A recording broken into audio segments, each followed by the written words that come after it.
मित्रांनो, 23 मार्च 1931 या दिवसाला उलटून आज जवळपास 93 वर्षे झाले आहे. पण तरीसुद्धा जेव्हा आपल्याला या दिवसाची आठवण होते तेव्हा प्रत्येक भारतीयाच्या अंगावर शहर आल्याशिवाय राहत नाही. कारण याच काळ्या दिवशी भगतसिंग, राजगुरू आणि सुखदेव या वीर भूमिपुत्रांना फाशी झाली होती.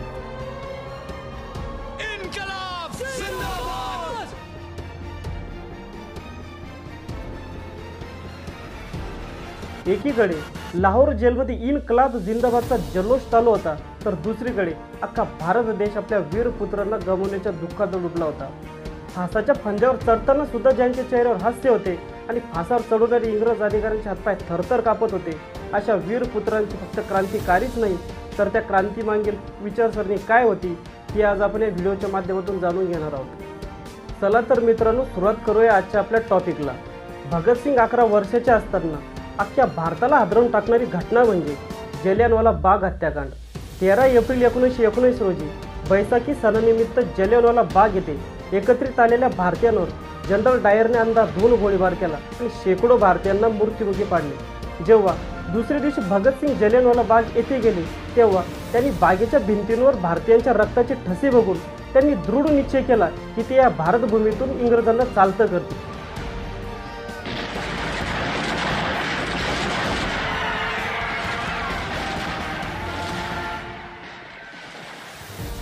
त्यानंतर जेव्हा ते दृश्य बघून घरी गेले त्या दृश्यांचा त्याच्या मनावर इतका खोल परिणाम झाला की त्यानंतर ते न कोणाचे पुत्र राहिले न कोणाचे भाऊ, ते फक्त आता या भारतभूमीचे संतान होते. आणि त्यानंतर 1928 मध्ये लाहोर येथे लाला लजपतराय सायबर कमिशनच्या विरोधात निदर्शने करत असताना जेम्स स्कॉट या इंग्रज अधिकाऱ्यांनी त्यांच्यावर लाठीचार्जचे ऑर्डर्स दिले आणि लालाजींवर जबर लाठीचे हल्ले केले. या घटनेत लालाजी जखमी झाले आणि त्यानंतर त्यातच त्यांचा काही दिवसांनी मृत्यू झाला.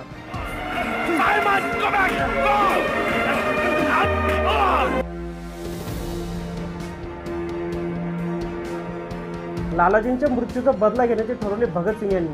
व भगतसिंग यांनी लाहोर कन्स्पायरसी कट रचला तो जेम्स स्कॉटला ठार करण्यासाठी. मात्र चुकून या JP सॉन्डर्स हा दुसरा अधिकारी ठार झाला. सॉन्डरच्या मृत्यूनंतर भगतसिंग यांना कळले होते की ही लढाई फक्त हत्यारानेच नाही तर विचाराने देखील जिंकणं गरजेचं आहे. त्यासाठी भगतसिंग आणि बटुकेश्वर दत्त यांनी मिळून इंग्रजांना एका शस्त्रांच्या जाळ्यात अडकवण्यासाठी एक कट रचला. त्या कटानुसार त्यांनी असेंब्ली हॉलमध्ये बॉम्ब फेकले व काही पत्रक देखील उडवले. पब्लिक सेफ्टी बिल और trade dispute bill. Put your hands up. Don't move. आइए गिरफ्तार कीजिए. गिरफ्तार करो. त्या पत्रकांमध्ये असे लिहिले होते की बहिर यांना ऐकू येणे गरजेचं आहे व त्यांनी स्वतःला अटक करून घेतली. एकीकडे इंग्रज अधिकारी खुश झाले की त्यांनी आता ह्या वाघाला अटक केली आहे. मात्र त्यांना हे माहीत नव्हतं हा वाघ स्वतः आपल्या अटकेत आला आहे आणि आपल्याच अटकेत आपली शिकार करणार आहे. भगतसिंग यांना स्वतःच वाटत होते की त्यांच्यावर कोर्टात केस चालावी आणि या केसच्या सुनावण्याचा वापर ते एका प्रेस कॉन्फरन्ससारखा करून इंग्रजांची जुलमशाही अख्ख्या भारतात पोहोचतील. आणि झाले देखील त्याचप्रमाणे. याचेच एक फेमस उदाहरण, इंग्रजांनी त्यांच्याच एका गद्दार साथीदाराला भगतसिंग विरोधात कोर्टात ग्वाही देण्यासाठी आणले. मात्र 500+ पुस्तकांचे ज्ञान असणारे भगतसिंग यांनी कोर्टात फक्त एकच काउंटर प्रश्न निर्माण केला आणि विचारले, याला तर साधा बॉम्ब पण बनवता येत नाही, मग हा माझा साथीदार कसा? तेव्हा कोर्टातच त्या गद्दार साथीदाराने अख्खी बॉम्ब बनवण्याची प्रोसिजर सांगितली आणि त्यानंतर भगतसिंग स्मिथ हास्य करू लागले. याची भनक इंग्रजांना दुसऱ्या दिवशी लागली की कोर्टात बसलेले जे पत्रकार होते त्यांनी ही बॉम्ब बनवण्याची प्रोसिजर जशीची तशी वृत्तपत्रात छापून अख्ख्या भारतात पोहोचवली होती, जी की फक्त भगतसिंग आणि साथीदारांनाच माहीत होती. यामागील भगतसिंग यांची प्लॅनिंग अशी होती की भारतातील तो प्रत्येक क्रांतिकारक ज्याने या भारतभूमीला स्वातंत्र्य मिळवून देण्याची शपथ घेतली आहे त्या प्रत्येक क्रांतिकारकापर्यंत ही बॉम्ब बनवण्याची प्रोसिजर जायला पाहिजे आणि ती भगतसिंग यांनी नेली देखील.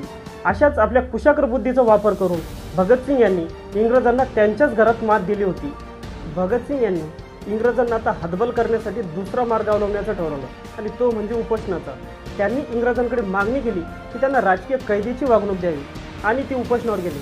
त्यांचं उपोषण एकूण 116 दिवस म्हणजेच तब्बल 4 महिने चालू होतं. त्यांचं उपोषण तोडण्यासाठी इंग्रजांनी अतोनात प्रयत्न केले, मात्र ते त्यांचं उपोषण तोडू शकले नाही.